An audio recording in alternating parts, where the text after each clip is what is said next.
الرحمن الرحیم۔ معزز خواتین و حضرات، مرکز الحرمین الاسلامی ستیانہ روڈ فیصل آباد کے معروف علمی پروگرام فتاوی آن لائن جو گلیکسی کیبل نیٹ ورک کے توسط سے لائیو آپ کی خدمت میں پیش کیا جاتا ہے، اس کا میزبان میاں طاہر حاضر خدمت ہے۔ اسلامی تعلیمات کا یہ پروگرام ہر روز عصر تا مغرب آپ کی خدمت میں پیش کیا جاتا ہے۔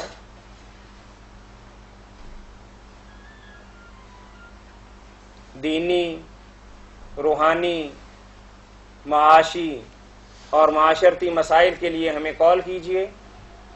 کال کرنے کے لیے ہمارا ٹول فری نمبر ہے 08001117777۔ یاد رہے کہ یہ programme galaxy cable network پر براہ راست اور دیگر کیبل نیٹ ورک پر ریکارڈڈ پروگرام دکھایا جاتا ہے۔ اپنے مسائل کے حل کے لیے ہمیں کال کیجیے۔ کال کرنے کے لیے ہمارا ٹول فری نمبر ہے 08001117777۔ جی مولانا، ہمارے پاس ایک تحریری سوال ہے کہ بعض علماء کرام کہتے ہیں کہ فجر کی نماز کے بعد سونا رزق کو کم کرتا ہے، تو اس حوالہ سے ہماری رہنمائی کیجیے، کیونکہ رمضان المبارک کے اندر خاص طور پر سحری کے بعد نیند کا بہت زیادہ غلبہ ہوتا ہے، تو کیا یہ بات درست ہے کہ واقعی نماز فجر کے بعد سونا نہیں چاہیے؟ یہ بات جو مشہور ہے کہ نماز فجر کے بعد سونا جو ہے نا منع ہے، اس وقت رزق تقسیم ہوتا ہے، اس لیے بے برکتی ہوتی ہے اگر ایسا کیا جائے۔ یہ حدیث صحیح نہیں ہے، اللہ کے رسول علیہ السلام نے یہ بات نہیں فرمائی، اس لیے سونے میں کوئی حرج نہیں۔ کسی کو نیند آ رہی ہو تو سو لے، کوئی منع نہیں، بالکل جائز، سو لینا چاہیے اگر نیند آ رہی ہے۔ العلل المتناہیہ فی الحدیث الواہیہ امام ابن جوزی رحمۃ اللہ نے لکھی ہے، اس کی دوسری جلد میں نا یہ ساری روایتیں لکھ کر ان کی بالکل چھان پھٹک کر دی ہے کہ ان میں سے کوئی اللہ کے رسول سے ثابت نہیں۔ بہت سی باتیں آپ کا نام لے کر لوگوں نے مشہور کر دی ہیں جن کی کوئی حقیقت نہیں۔ ٹھیک ہے، مطلب آپ اس حوالے سو سکتے ہیں، ٹھیک ہے۔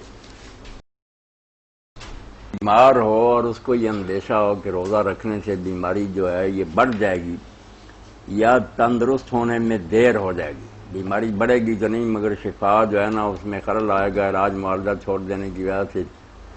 اور اسی طرح یہ بھی سمجھ لیں کہ اگر کسی شخص کو یہ یقین ہو کہ نا روزہ رکھنے سے اب نہیں بیمار ہو مگر پتہ چل جائے کہ بیمار ہو جاؤں گا، تو ان سب کے لیے روزہ منع ہے، کوئی روزہ نہ رکھیں۔ السلام علیکم۔ ہاں، چھوڑ دیں روزے۔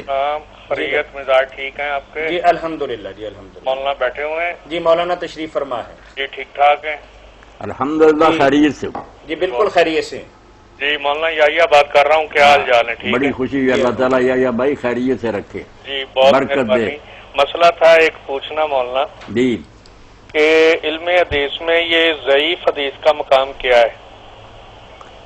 ضعیف حدیث نہ تو بالکل صحیح کی طرح ہے کہ اس پر کسی دینی بات کا دار و مدار رکھا جائے، اور نہ وہ موضوع اور من گھڑتی طرح کہ اٹھا کر حدیث کی ٹوکری میں پھینک لی جائے، درمیان میں ہے اس کا مقام۔ جی وہ یہ کام دے جاتی ہے اس وقت جب یہ ضعیف بہت سی مل جائیں اور اس میں دین کے خلاف بھی کوئی بات نہ ہو، جی تو پھر عقیدے میں نہیں ثواب عذاب کی باتوں میں اس پر عمل درآمد کر لیا جاتا ہے کہ اگر یہ نہ بھی صحیح ہوگی تو اللہ کا فضل بڑا ہے، اگر اتنا ثواب بھی بیان ہوا تو اللہ کے پاس کوئی کمی تو نہیں۔ تو ضعیف روایت ایسی باتوں میں قابل قبول ہے جس سے کسی نیکی کا شوق ہو یا برائی سے ڈرایا گیا ہو، مگر اس کو اس طرح نہیں بیان کرنا چاہیے کہ حدیث میں آیا، یہ کبھی بھی نہیں کہنا چاہیے۔ جب بھی عالم بیان کرے وہ کہے کہ روایت میں ایسا ہے، کہا جاتا ہے، یہ بیان کیا گیا، مجہول کے سیگے بیان کرے۔ اگر وہ صاف کہے کہ اللہ کے رسول فرمایا تو پھر تو صحیح اور ضعیف میں فرق ہی مٹ گیا۔ جی بالکل ایسا نہیں کہنا چاہیے، وہ کہہ دے کہ کتابوں میں یا روایتوں میں ایسا آتا ہے، چلو اگر وہ ترغیب و ترہیب کی بات ہوگی تو اس سے دین کو کوئی نقصان نہیں پہنچتا۔ مگر بہت سے محقق عالم جو ہے نا وہ تو امام بخاری جیسے، قاضی ابوبکر ابن عربی جیسے، ہمارے دور میں علامہ البانی اور اب زیادہ علماء یہی کہنے لگے کہ ضعیف کو بالکل نہیں لینا چاہیے، اس کا دروازہ کھول دیا جائے نا تو لوگ پھر عقیدوں میں بھی لینا شروع کر دیتے ہیں، اس سے بہت سے عقیدے ثابت کر لیتے ہیں اور دوسرے گروہوں کو کہتے ہیں یہ جی بے دین ہے، تو ضعیف سے بڑا فتنہ پیدا ہو جاتا ہے۔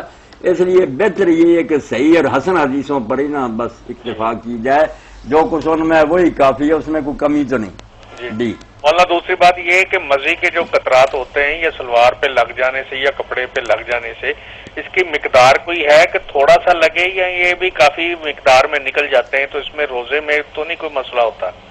نہیں، مزی وغیرہ سے روزے کو کوئی نقصان نہیں پہنچتا، باقی جو بدن کو اور کپڑے کو لگ گئے وہ تو دھونا ہی ہے نا، نہیں وہ تو دھونا ہی ہے یا نہا لے بندہ اس سے؟ نہیں، قطرے جتنے جی چاہے نکل جائے، نہانے کی ضرورت نہیں، صرف استنجا کر کے وضو کر۔ جی بہت شکریہ جی، بارک اللہ، مہربانی فرمائے۔ السلام علیکم۔ وعلیکم السلام ورحمۃ اللہ۔ مولانا ایک بہت ہی بیمار کے بارے میں جو سوال تھا نا میں نے کلیئر کر دیا کہ اگر بیماری میں زیادتی کا اندیشہ ہو یا تندرست ہونے میں دیر ہو جانے کا خدشہ ہو یا بیماری کا حدوث یقین ہو کہ میں نے رکھا تو میں تو بیمار ہو جاؤں گا، چھوڑ جانا چاہیے۔ اللہ تعالیٰ کسی کو نقصان نہیں پہنچانا چاہتا، اور بدل موجود ہیں، چھوٹے دنوں میں اور سردی کے دنوں میں روزہ رکھ لے، بالکل ہی بے بس ہوا تو فدیہ دے لے۔ جی کال لیں گے مولانا۔ السلام علیکم۔ وعلیکم السلام میاں صاحب۔ جی وعلیکم السلام۔ ہاں، وہ کل والے مضمون کا ہی میں آگے تسلسل سے سننا چاہوں گا۔ 246 248 آیات ہیں البقرہ کی، جو کل والا مضمون تھا نا اسی کے آگے، تو وہ اس میں ہے کہ وہ کون سے، اچھا وہ تو کل بتا دیا تھا انہوں نے۔ آپ امین شاہ صاحب تھوڑی سی ہمیں رمضان میں یہ فیور دیں کہ اپنا سوال کرنے سے پہلے پورا کاغذ پہ لکھ لیا میں وہ کر دیا، میں نے لکھ لیا ہے۔ نہیں لکھا ہوا نہیں ہے، آپ پڑھ رہے ہیں، آپ زبانی بول رہے ہیں۔ اچھا ہاں مطلب یہ ذرا دیکھ لیں تو پھر بعد آپ میں لکھ کے نا پھر ہمیں جو آپ کا پوائنٹڈ پوائنٹ ہوگا نا وہ ہم سے ڈسکس کریں۔ بالکل ہی وقت ہوتا نا تھوڑا، ٹھیک ہے، ایک لمحہ بھی ضائع ہو تو پھر نقصان ٹھیک ہے نا، ہوتا اس سوال کو آپ لکھ لیں، پھر جہاں بھی ضرورت پیش آئے گی آپ ہم سے پوچھ لیں۔ پوچھیں۔ اچھا وہ ہے کہ طلوت کو امیر، نہیں آپ مولانا فرما رہے ہیں کہ آپ پہلے لکھ لیں پھر ہمیں کال کر لیں، زبانی نہ کریں نا۔ وہ آیتیں تو ہمارے ذہن میں، آپ نے جو اس بارے میں پوچھنا نا وہ لکھ لینا، کیا پوچھنا وہ قصہ تو سارا ہے ہی کہ طالوت کو بادشاہ مقرر کیا، لوگوں نے اعتراض کیا، اللہ نے نشانی ظاہر کی، وہ ساری باتیں جو آپ کے ذہن میں ہے نا اس بارے میں کوئی سوال وہ متعین کر کے بتائیں کہ یہ پوچھنا چاہتا ہوں۔ جی اچھا چلو میں دوبارہ کرتا ہوں۔ دوبارہ کر لیں، کوئی بات نہیں۔ جی بہت ہی ایک افسوسناک سوال ہے ہمارے سامنے مولانا کہ ایک بھائی لکھتے ہیں کہ میری والدہ بیمار ہے، فالج سے ہے۔ السلام علیکم۔ ہیلو جی السلام علیکم۔ السلام علیکم۔ جی وعلیکم السلام۔ آپ سے ایک سوال کرنا تھا۔ جی فرمائیے، ٹیلی ویژن کی آواز تھوڑی کم کر لیں۔ جی آپ سے ایک سوال کرنا تھا طلاق کے بارے میں۔ جی کیجیے۔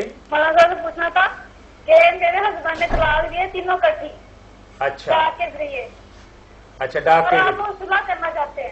یہ کب دی ہے طلاق آپ کو؟ 2 ماہ ہو گئے۔ 2 ماہ ہو گئے ہاں جی، اکٹھی اور تین۔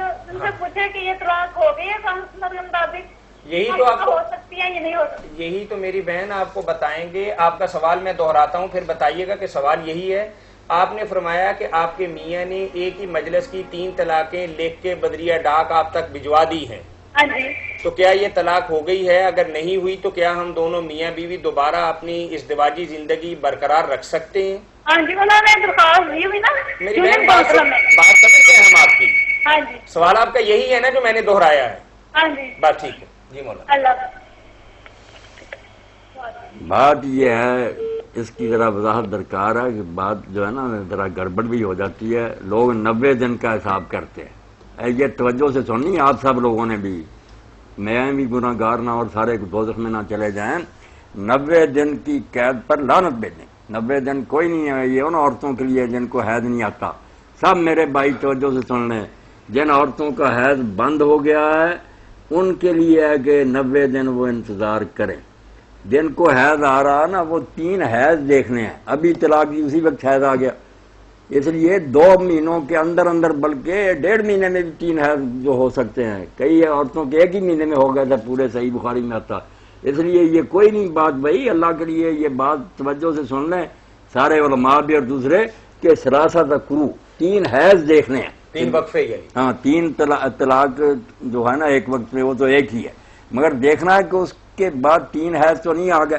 میری بچی سن رہی ہے، اللہ سے ڈر کے نا فیصلہ کرے کہ جب سے طلاق دی ہے جس تاریخ کو اس نے، اس کے بعد اگر 3 مرتبہ دن آئے اور نہا لیا تو پھر جو ہے نا پچھلا نکاح ختم ہو گیا، مگر دونوں کا دوبارہ ہو سکتا ہے۔ صلح کی پھر صورت یہ ہے کہ دوبارہ 2 گواہ بیٹھے ہیں، لڑکے لڑکی کا ایجاب و قبول کرایا جائے، مہر دیا جائے، کوئی حلالہ نہیں، کوئی کفارہ نہیں، نیا نکاح جو ہے نا تجدید نکاح یہ کرنا ہے۔ اور اگر 3 حیض نہیں آئے، ابھی وقت باقی ہے، تو پھر ویسے ہی وہ اعلان کر دے کہ میں نے طلاق واپس لے لی۔ یہ بات بہت ذہن میں رکھنی، کیونکہ ایوب کے زمانہ سے قرآن مجید کو راؤنڈ کر اس نے یہ ظالم نے بنا دیا کہ 90 دن، اور ساری یہ یونین کونسلیں 90 دن کو روتی رہتی ہیں۔ یہ غلام احمد پرویز حالانکہ وہ اس کا ہی ساتھی، مگر وہ بھی رویا کہ قرآن کو تو معاف کر دیتے، قرآن 3 حیض کہتا، 3 مہینے تو اس نے رکھے ان کے لیے جن کو حیض نہیں آتا۔ یہ بات بھی بہت ضروری تھی، کیونکہ لوگ پوچھتے ہیں 3 طلاقیں، 3 تو ٹھیک ہے ایک ہی ہیں، مگر دیکھنا عرصہ کتنا ہوا۔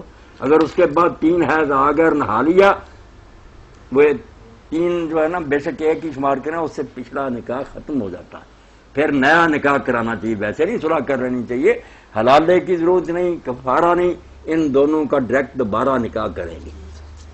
یہ بات بہت ضروری تھی جو میں نے بیان کر دی، کیونکہ صرف یہ کبھی 90 دن نہیں ہوئے، 90 دن نہیں دیکھنے ہیں، یہ پوچھنا لڑکی سے کہ اللہ کو حاضر ناظر کر کے بتا کہ طلاق کے بعد 3 مار تو نہیں تو نے نہا لیا۔ جی جی ٹھیک۔ السلام علیکم۔ السلام علیکم جی۔ وعلیکم السلام ورحمۃ اللہ۔ سر یہ آپ ایک ایڈورٹیزمنٹ دیکھی تھی کہ آپ دینی مسائل کے بارے میں کچھ بتاتے ہیں؟ بتا رہے ہیں، اس وقت بھی بتا رہے ہیں آپ کو۔ ہاں جی، ایک مسئلہ میں پوچھنا چاہ رہا تھا جی فرمائیے۔ کہ رمضان المبارک میں روزے کے دوران آپ اپنی بیوی کے ساتھ کس حد تک مطلب قربت میں رہ سکتے ہیں، مطلب کہ آپ کس حد تک آپ اپنی جو ہے زوجہ کے ساتھ وہ روزے کے دوران رہ سکتے ہیں، یہ میں پوچھنا چاہ رہا تھا۔ جی ٹھیک ہے، جواب دیتے ہیں۔ بالکل آپ کا سوال ٹھیک ہے، یہ صورت پیش آتی رہتی ہے۔ اب ایک تو ہے قانونی پوزیشن کہ اگر آپ نے آخری انٹر کورس نہیں کیا تو اس سے پہلے جو کچھ بھی ہے نا، گلے ملے، ایک جگہ لیٹے، بوسہ لیا، یہ ساری چیزیں معاف ہیں، روزہ جو ہے نا اس کا کچھ نہیں بگڑا، بشرطے کہ ایسا کرتے کرتے آپ کی منی خارج نہیں ہوگی۔ ٹھیک ہے جی، ہاں، جماع کرنے سے یا منی خارج ہونے سے روزہ ٹوٹا، ورنہ نہیں۔ باقی یہ بات جو ہے نا اللہ کے رسول علیہ السلام نے بھی کہی، ایک نوجوان آیا، اس نے پوچھا میں بیوی کا بوسہ لوں، روزے میں فرمایا نہیں۔ پھر بوڑھا آیا، اس نے پوچھا، آپ نے فرمایا ٹھیک ہے۔ اسی طرح بعد میں علماء کہتے رہے، نیک لوگ تو حکمت آپ سمجھتی ہیں کہ جوان کے بارے میں اندیشہ ہے کہ ایسا کرتا کرتا غرق نہ ہو جائے، آخری سٹیج تک نہ پہنچ جائے، پھر 2 مہینے کے لگاتار روزے رکھنے پڑیں گے، 60 مسکینوں کو کھانا کھلانا پڑے گا۔ اگر بوڑھا وغیرہ کہ کوئی اس میں حرکت نہیں پیدا ہوتی، چلو اس کو معافی، بچنا بہتر ہے۔ بڑے بڑے نیک صحابہ کہتے تھے یار کنارے پر رہو، کیوں ایسی باتیں کرتے ہو جس سے پھر برباد ہونے کا اندیشہ ہو۔ حضرت اصل میں پوچھا اس لیے بھی تھا کہ عام روٹین یہ ہوتی ہے کہ آفس جاتے ہوئے یا آفس سے آ کے کوئی بوسو کنار یا بیوی کو گلے لگاتے ہیں، تو روزے کے دوران بھی کچھ وہی روٹین چل رہی ہے، تو میں اس لیے پوچھنا چاہ رہا تھا کہ کیا گلے لگا، یہ سب چیزیں جائز ہیں، بس جماع منع ہے، باقی سب جائز ہی جائز ہے۔ ٹھیک ہے، انٹر کورس نہیں کر سکتے، باقی خیر ہے۔ ہاں، باقی بچنا چاہیے کہ آگے نہ پھر آپ چلے جائیں، یہ آپ فکر کریں جائز ہے، اجازت ہے، بالکل۔ جی تھینک یو سر، بہت شکریہ۔ جی مولانا ایک سوال کا ہم ذکر کر رہے تھے، تو بھائی نے لکھا کہ میری والدہ بیمار ہیں اور مفلوج ہیں، تو میری بیوی اس کی خدمت نہیں کرتی، تو کیا میں اپنی والدہ کو حسب ضرورت غسل دے سکتا ہوں؟ السلام علیکم۔ ہیلو جی السلام علیکم۔ وعلیکم السلام۔ جی ہاں جی، یہ ہے کہ ان کے نبی نے ان کو بتایا کہ اللہ نے تمہارے لیے طالوت کو امیر مقرر کر دیا ہے، جبکہ اس سے زیادہ حقدار ہم اس کی امارت کے ہیں، جبکہ انہیں مال کی وسعت بھی حاصل نہیں ہے۔ نبی نے کہا اللہ نے تمہاری امین شاہ صاحب، یہ تو ہو گیا نا ترجمہ تو مولانا بتا ترجمہ دیں تو گے، آپ مجھے سوال زبانی کریں یاد ہے نا، سوال بتائیں نا۔ اس میں سے ایک سوال ابھرتا ہے، سوال بتایا کہ علم اور جسم دونوں میں کشادگی عطا فرمائی ہے، علم اور جسم میں